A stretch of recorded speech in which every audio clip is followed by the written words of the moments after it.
Montana Territory, 1878. The mountains rose like stoic sentinels against the evening sky, watching over the struggling town of Whispering Pines.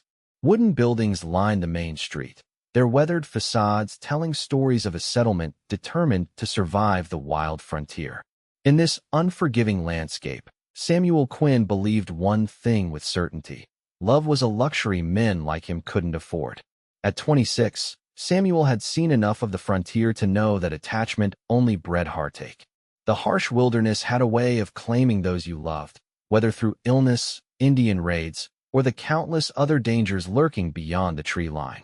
He'd watched good men lose their minds after losing their wives, had seen children orphaned by the cruel hand of fate. No, Samuel Quinn was not about to risk his heart when survival itself required every ounce of his attention. Quinn, them cattle ain't gonna move themselves.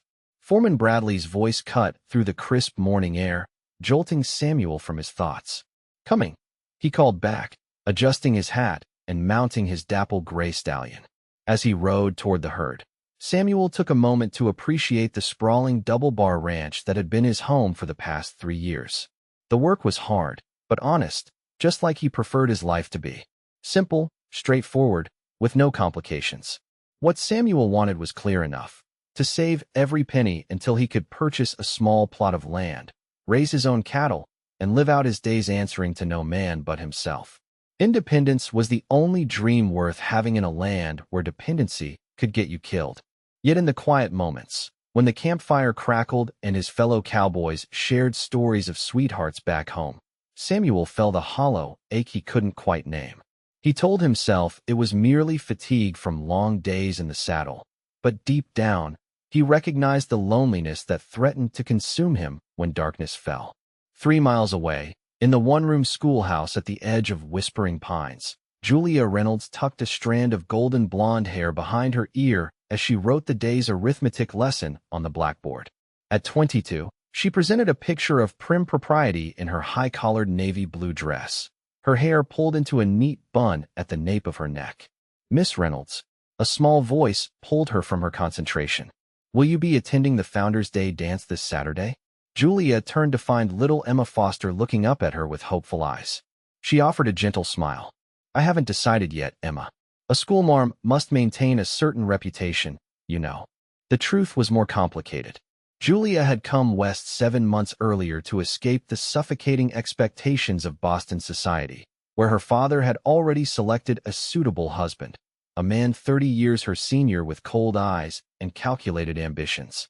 The teaching position in Montana had been her salvation, a chance to prove she could make her own way. Education is freedom, she often told her students, believing with her whole heart that knowledge could liberate them from the constraints of frontier life. Yet Julia harbored a secret fear that she was merely exchanging one cage for another. The townspeople had clear expectations for their schoolteacher. She must be beyond reproach, dignified to the point of severity, and devoted solely to her pupils. What she secretly longed for was adventure, to experience the wild beauty of the frontier that surrounded her, to feel something beyond the controlled existence she'd always known. But such desires seemed foolish when her very livelihood depended on maintaining the town's respect.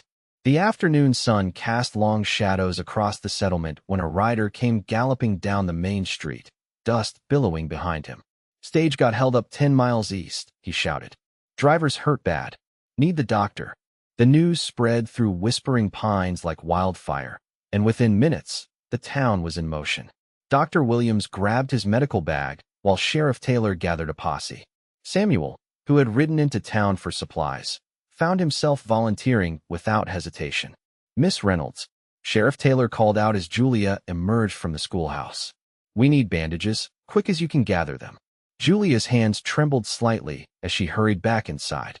This was the closest she'd come to real frontier danger since her arrival. As she collected clean cloth, a flicker of excitement mingled with her concern. Then shame washed over her for finding exhilaration in others' misfortune. When she rushed back outside with her arms full of bandages, she collided with a solid form. Strong hands steadied her before she could fall. "Careful there, ma'am," came a low voice, and Julia looked up into eyes the color of summer sage. "I'm so sorry," she stammered, trying to regain her composure as she took in the young cowboy before her. Tall and broad-shouldered, with a face tanned by the sun and light brown hair visible beneath his hat, he appeared the very embodiment of frontier strength. Samuel found himself momentarily speechless as he gazed down at the schoolteacher. He'd seen her from afar since her arrival in town, but had never stood this close. Something about her golden hair and the intelligence shining in her blue eyes made his carefully constructed defenses waver. "Samuel Quinn," he finally said, tipping his hat. "I'll make sure these bandages reach the doctor." "Julia Reynolds," she replied, passing him the bundle. Their fingers brushed, sending an unexpected current between them. "Please be careful, Mr. Quinn." As Samuel rode out with the posse, Julia's words echoed in his mind. It had been years since anyone had expressed concern for his welfare, and the simple sentiment burrowed into his chest, refusing to be dismissed. The rescue party found the stagecoach overturned, the driver bleeding from a gunshot wound, and two passengers, a mother and her young son, hiding in the brush nearby. As Samuel helped tend to the injured, a shot rang out from the ridge above. The bandits had returned. "Get down," Samuel shouted, pushing the young boy to safety as bullets splintered the wood around them. In the ensuing firefight, he felt a searing pain across his upper arm, but kept firing until the outlaws retreated. By the time they returned to town, dusk had settled over Whispering Pines. Julia had remained at the doctor's office, preparing bandages and hot water. When Samuel walked through the door, blood staining his sleeve, she gasped. "It's nothing," he insisted as she guided him to a chair. "Just a graze." "Even a graze needs cleaning," she countered, rolling up his sleeve with gentle determination. As Julia tended his wound, Samuel studied her face, the concentration in her eyes, the slight furrow of her brow. Her hands moved with surprising confidence for someone who'd likely never dressed a gunshot wound before. "You're good at this," he observed. "I studied basic medicine before coming west," she explained. "I thought it might be useful." "Seems you were right." A comfortable silence fell between them as she wrapped a clean bandage around his arm. When she finished, her fingers lingered a moment longer than necessary. "Will you be at the Founders' Day dance?" The question surprised Samuel as much as it did Julia. He hadn't attended a social event in years. Color rose in her cheeks. "I hadn't planned to attend." "Neither had I," he admitted. "But perhaps we both should reconsider." She finished with a small smile that kindled something warm in Samuel's chest, something he immediately tried to extinguish. The week passed in a blur of anticipation and doubt. Samuel told himself repeatedly that attending the dance was foolishness, that forming attachments only led to pain. Julia reminded herself that becoming too familiar with the townspeople could undermine her authority as a teacher. Yet when Saturday evening arrived, both found themselves drawn to the meeting hall like moths to flame. The building had been transformed with paper lanterns and wildflowers, a fiddler and pianist providing lively music that spilled into the street. Samuel arrived in his best shirt, his hair still damp from washing, his heart hammering against his ribs in a way no gunfight had ever provoked. Julia entered moments later, and conversations faltered as heads turned. She wore a dress of soft green cotton, simpler than the fashionable gowns of her Boston past, but somehow more suited to the woman she was becoming. Her golden hair was partially down, falling in loose waves past her shoulders. Their eyes met across the crowded room, and for a moment, everything else faded away. Samuel crossed to her with purpose, ignoring the knowing looks from townspeople who had never seen the solitary cowboy show interest in anything but horses and cattle. "Miss Reynolds," he said with a slight bow, "you look beautiful tonight." "Mr. Quinn," she replied, her eyes taking in his transformed appearance. Without the dust of the trail, he looked younger, the hardness in his face softened by the warm light. "You clean up rather nicely yourself." The first dance was awkward, both of them rusty in the steps. But by the second, they had found their rhythm, moving together as though they'd been partners for years. When the music slowed, Samuel hesitated before placing his hand at her waist. "Is this proper, Miss Reynolds?" he asked quietly. "I wouldn't want to damage your reputation." The concern in his eyes touched her. "I believe a dance is still acceptable, Mr. Quinn. And please, call me Julia." "Samuel," he offered in return, the intimacy of first names creating a private world between them amidst the crowded hall. As they danced, Julia felt the stares of the townspeople, but found she cared less than expected. "Why have I never seen you at town gatherings before?" she asked. Samuel considered evading the question, but something about her earnest gaze compelled honesty. "I've learned it's easier not to form attachments out here. People leave, or die, or change. Better to keep to yourself." "That sounds terribly lonely," she observed. "Loneliness is safer than loss." Julia studied him, sensing the pain beneath his words. "Is that what the West has taught you?" "It's what life has taught me," he replied, then quickly changed the subject. "What brought you all the way from the East? I can tell from your accent you're not from these parts." It was Julia's turn to hesitate. "I wanted freedom," she finally said. "To make my own choices, teach on my own terms." "And have you found it?" "Freedom." Her smile held a touch of sadness. "I found a different kind of cage, perhaps. The town has very specific ideas about how a schoolmarm should behave." "Like not dancing with cowboys?" he asked with a hint of humor. "Precisely like that." She laughed, and the sound warmed him through. As the evening progressed, they stepped outside for air, walking beneath stars that seemed to hang low enough to touch. Their conversation flowed easily now, revealing common ground neither had expected: a shared love of literature, similar views on the territory's future, mutual respect for the land's harsh beauty. "I should get you back," Samuel said reluctantly as the hour grew late. "People will talk." "Let them," Julia replied with unexpected boldness, then immediately blushed at her impropriety. "That is, I'm enjoying our conversation." Samuel's gaze softened. "As am I." When he walked her to the small cabin provided for the town's teacher, something had shifted between them, a connection neither had been seeking but both now felt with undeniable clarity. "Thank you for the dance, Julia," Samuel said, lingering at her doorstep. "The first of many, I hope," she replied, surprising herself with her forwardness. His smile held both warmth and caution. "Good night." As Julia watched him walk away, his tall figure silhouetted against the moonlit street, she realized the Founder's Day dance had awakened something she'd kept carefully dormant, a yearning for connection that textbooks and lesson plans couldn't satisfy. In the weeks that followed, Samuel found himself riding into town with increasing frequency. He would arrive after school hours, ostensibly to mail a letter or purchase supplies, but inevitably his path would cross with Julia's. Their meetings appeared coincidental to onlookers, though both knew better.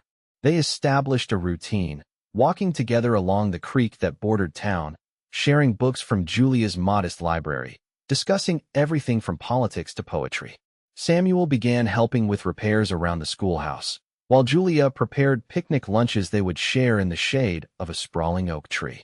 "You never mentioned your family," Samuel said one afternoon as they watched clouds drift across the sky. "Do they worry about you being so far from home?" Julia plucked a wildflower, twirling it between her fingers. "My mother died when I was 16. My father, he had specific plans for my future that didn't align with my own dreams." Samuel heard the pain in her carefully measured words. "He wanted you to marry?" "A business associate," she confirmed. "Twice widowed, with grown children. It would have been a financial arrangement, nothing more." "So you ran." She met his eyes. "I chose a different path." "What about your family?" Samuel was silent for so long that Julia thought he might not answer. "Lost my folks to fever when I was 14. Worked ranches across 3 territories since then. No other family. Had a brother," he said, his voice dropping. "James, 2 years younger. We worked together until 75. Julia waited, sensing there was more to the story. "Cattle drive to Wyoming," Samuel continued, his eyes fixed on the distant mountains. "Rustlers hit our camp at night. James stood his ground while I was checking the herd. By the time I heard the shots," he swallowed hard. "Been on my own since." Without thinking, Julia reached for his hand. "I'm so sorry, Samuel." He stared at their intertwined fingers. "That's why I keep to myself. Caring about people just gives fate more ways to hurt you. Or more reasons to live," she countered softly.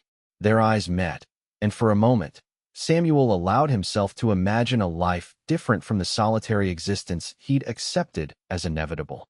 The thought terrified and enticed him in equal measure. The connection between them deepened as summer gave way to autumn. Samuel found himself sharing thoughts he'd never voiced aloud, while Julia revealed ambitions she'd kept hidden even from herself. Dreams of expanding the school, of bringing real education to the frontier, of making a difference in this wild corner of the world. One evening, as they walked along the creek's edge, Julia's foot caught on a hidden root. She stumbled forward with a cry of surprise, and Samuel reached for her instinctively. The momentum carried them both down the slight embankment, landing them at the water's edge in a tangle of limbs and laughter. As their amusement faded, Samuel became acutely aware of Julia's proximity, the warmth of her body against his, the scent of lavender in her hair, her blue eyes wide with something more than surprise. "Julia," he whispered, his hand moving to cup her cheek. "Yes," she breathed, answering the question he hadn't yet asked. Their first kiss was gentle, hesitant, a question and an answer wrapped in one tender moment. When they pulled apart, both were shaken by the intensity of feeling that had built between them. "I should get you back before someone sees us," Samuel said, though he made no move to rise. Julia touched his face, tracing the line of his jaw with wondering fingers. "I'm not ashamed of this, of us. Your position in town matters less to me than I thought," she finished.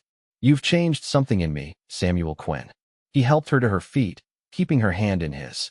"You've reminded me there might be more to life than just surviving." As they walked back toward town in the gathering dusk, neither noticed the figure watching from the ridge above, a man whose narrowed eyes followed their every move with cold calculation. The following morning, Julia arrived at the schoolhouse to find a letter waiting on her desk. The handwriting was immediately recognizable, her father's precise, authoritative script. Her hands trembled as she broke the seal. "My dear Julia, your disappearance has caused considerable embarrassment. Mr. Hargrove was most displeased by your rejection of his generous offer. However, I am prepared to welcome you home, provided you return immediately and make appropriate amends. I have dispatched Mr. Caldwell to escort you back to Boston. He should arrive shortly after this letter. I expect no further defiance on this matter." Your father. Julia sank into her chair, the paper crumpling in her grip. Arthur Caldwell was her father's most trusted associate, a man who always completed his assignments with ruthless efficiency. She had perhaps days before he arrived to upend the life she'd built. Across town, Samuel received news of his own when the ranch foreman summoned him to the main house. A telegram had arrived from the sheriff in Bitterroot Valley, requesting information about a cowhand matching Samuel's description in connection with a stagecoach robbery the previous year. "What's this about, Quinn?" Foreman Bradley asked, his expression grave. "A mistake," Samuel replied firmly. "I was working the North Range when that robbery happened. You can vouch for that." Bradley nodded slowly. "I can. But there's talk in town about you and the schoolteacher getting awful friendly. Some folks are wondering if you're good enough for her." Samuel's jaw tightened. "My past is clean, Bradley, but folks are welcome to their opinions." As he rode back to the bunkhouse, Samuel felt the weight of suspicion settling over him. Someone was stirring trouble, and he couldn't shake the feeling it was connected to Julia somehow. His instinct to withdraw, to protect himself by cutting ties, surged powerful and familiar. That evening, when they met at their usual spot by the creek, both arrived carrying burdens they were reluctant to share. "You seem troubled," Julia observed, noting the tension in Samuel's shoulders. "Someone's asking questions about me in town," he admitted, "trying to connect me to a robbery I had nothing to do with." Julia's eyes widened. "Who would do such a thing?" "Someone who doesn't like seeing us together." He paced along the water's edge. "Maybe they're right to question it. You have a position to maintain in this town. I'm just a cowhand with no name and no future to offer." "That's not true," Julia protested, reaching for his arm. "Samuel, I need to tell you something." "It's better if we step back," he interrupted, the old fear taking hold. "Before this goes too far." Hurt flashed across her face. "You're pulling away because of gossip? I thought you were stronger than that." "I'm trying to protect you," he insisted. "No," she countered, suddenly seeing clearly through his defenses. "You're protecting yourself. You're so afraid of loss that you'll push away happiness before it can be taken from you." Her words struck with painful accuracy. "You don't understand what it's like to lose everyone you care about. And you don't understand what it's like to fight for your freedom," she replied, tears threatening. "My father has sent someone to force me back to Boston. He'll be here within days." Samuel stared at her in shock. "Why didn't you tell me?" "I was going to, just now, but you were too busy ending things between us," she said bitterly. "Perhaps you're right. Perhaps this is for the best. She turned to leave, but Samuel caught her arm. Julia, wait, no? She pulled away. You've made your position clear. Good night, Mr. Quinn. As Julia walked away, Samuel stood frozen, torn between the instinct to run and the desperate desire to follow her. For the first time, he recognized his solitude not as protection but as a prison of his own making. The following afternoon, a well-dressed stranger arrived on the eastbound stage. Arthur Caldwell checked into the hotel, made inquiries about the schoolteacher's residence, and set about familiarizing himself with the town. His cold eyes noted every detail as he formulated his approach. Meanwhile, Samuel rode hard for Bitterroot Valley, determined to clear his name of the false accusations. The sheriff confirmed what Samuel already knew. The description had come from an anonymous letter, not from any actual witness or evidence. Someone's trying to smear you, son, the sheriff concluded. I'll wire Whispering Pines that there's no case against you. Samuel rode back with renewed purpose, stopping only to rest his horse. By the time he reached town, however, word had spread that Miss Reynolds had a visitor, a gentleman from Boston who claimed to represent her family's interests. Julia stood in her small cabin, facing Arthur Caldwell with outward calm that belied her inner turmoil. Your father was most explicit, Caldwell said, examining his manicured nails. You are to return immediately. The train leaves tomorrow morning. I have obligations to my students, Julia replied. I cannot abandon them midterm. Caldwell's smile didn't reach his eyes. Your father anticipated your reluctance. He instructed me to inform you that if you refuse, he will contact the territorial governor, with whom he has considerable influence, and have funding for this school withdrawn. Julia paled. He wouldn't. He most certainly would. Caldwell placed his hat back on his head. I'll call for you at 7 tomorrow. Please be ready. After he left, Julia sank to the floor, tears streaming down her face.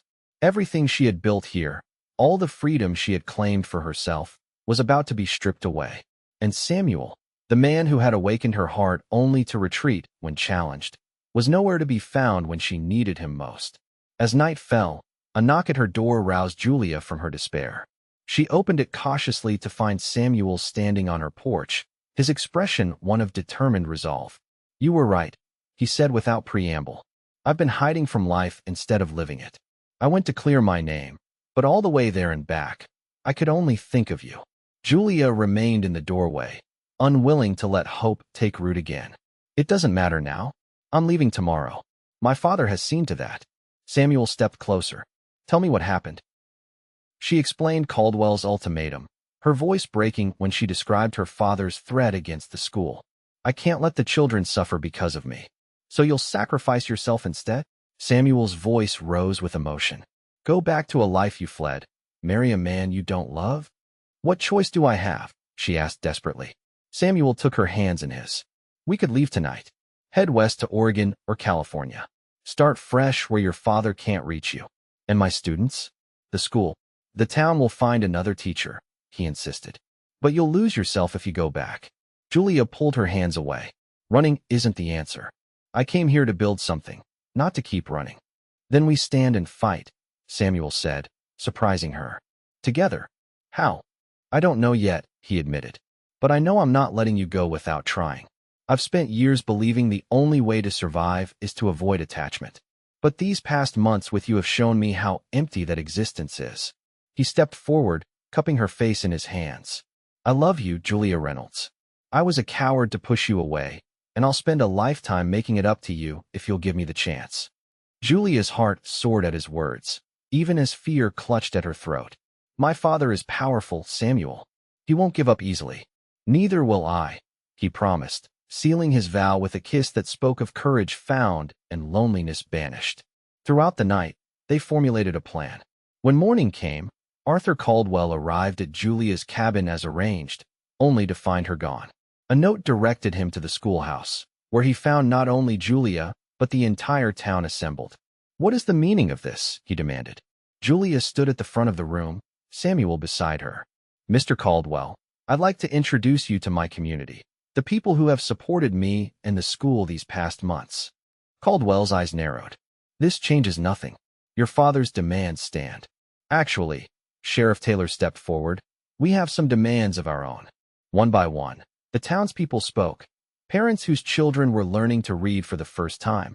The mayor who boasted of their progressive educational system to neighboring settlements. The doctor who praised Julia's first aid classes. Miss Reynolds isn't just our teacher, the sheriff concluded.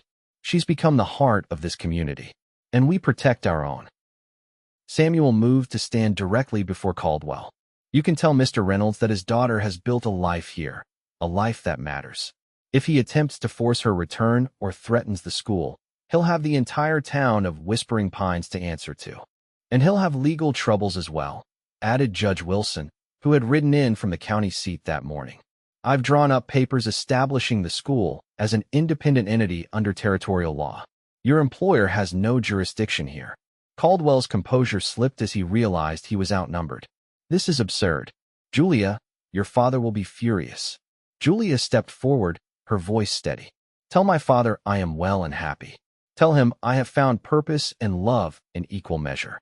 And tell him that while his daughter always remains, I am no longer his to command. You'll regret this, Caldwell warned. But his threats sounded hollow even to his own ears. The stage leaves in an hour, Sheriff Taylor said pointedly. I'd suggest you be on it. As Caldwell departed in defeat, the townspeople celebrated their victory. Through it all, Samuel kept Julia's hand firmly in his, a silent promise that whatever came next, they would face it together. That evening, as the sun set over the mountains, Samuel led Julia to the creek where they had shared their first kiss. A blanket was spread beneath the oak tree, a simple supper laid out upon it. I thought we could celebrate properly, he explained, suddenly shy. Julia smiled, squeezing his hand. It's perfect. As they ate, Samuel grew quiet, his expression thoughtful. I've been thinking about what you said, about building something rather than running. Oh, Julia looked at him curiously. He reached into his pocket, withdrawing a folded paper. I purchased land today. 100 acres along the western ridge.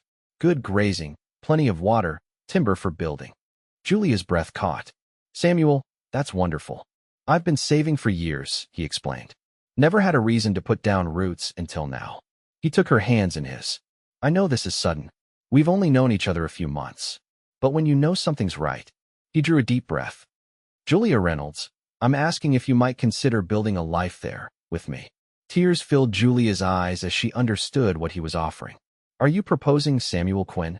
Inelegantly, but yes, he admitted with a nervous laugh. I love you, Julia. I want to wake up beside you every morning and fall asleep with you every night. I want to build a home where neither of us has to run or hide or be less than who we are. Julia threw her arms around his neck, nearly knocking him backward.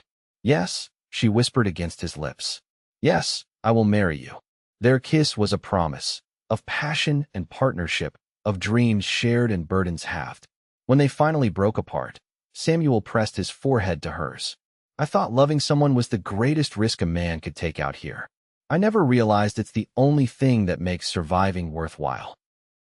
It took a dance to make us see it, Julia replied with a smile. 6 months later, the town gathered once more, this time to celebrate the wedding of the schoolteacher and the cowboy. The schoolhouse had been transformed with wildflowers and ribbons, the same fiddler playing as the bride walked down the aisle in a dress of ivory satin. Their vows were simple but profound, promises to stand together against whatever hardships the frontier might bring, to build a life of purpose and meaning, to never again mistake solitude for safety or conformity for security. As Judge Wilson pronounced them husband and wife, Samuel kissed his bride with a tenderness that spoke of hard-won wisdom, that the greatest courage isn't found in facing down outlaws or surviving harsh winters, but in opening one's heart despite knowing the risks. The celebration continued well into the night, with dancing and feasting and toasts to the couple's future. As darkness fell, Samuel led his wife away from the festivities, toward the new cabin he had built on their land, the first structure of what would someday become the Quinn homestead. Welcome home, Mrs. Quinn, he said as he carried her across the threshold. Julia looked around at the simple but sturdy cabin, built with love in every beam. Through the window, she could see the mountains silhouetted against the star-filled sky, a view that had once seemed forbidding but now represented possibility. It's perfect, she whispered, turning in his arms to face him. You know, We'll need to expand soon. The school board has agreed I can continue teaching while we start our family. Samuel's eyes widened. Our family. Julia smiled, placing his hand against her still flat stomach. I had planned to tell you tonight. We'll be welcoming our first child in the fall. Joy unlike anything Samuel had ever known washed through him. He gathered Julia in his arms, holding her as though she were the most precious thing in the world, which, to him, she was. As they stood together in their new home, the sound of celebration still faintly audible from town, Samuel reflected on how completely his life had transformed. The man who once believed love was a luxury he couldn't afford now understood it was the only currency that truly mattered. A family, he whispered in wonder. Our family. The first of many changes to come, Julia promised, her eyes shining with the future they would build together. All because of a simple dance. Samuel kissed her then, sealing the journey that had brought them from lonely isolation to a love that would sustain them through all the challenges the frontier might bring. For in finding each other, they had discovered the greatest truth of the Wild West, that while the land might be conquered by strength and determination, it was only truly tamed by the power of the human heart.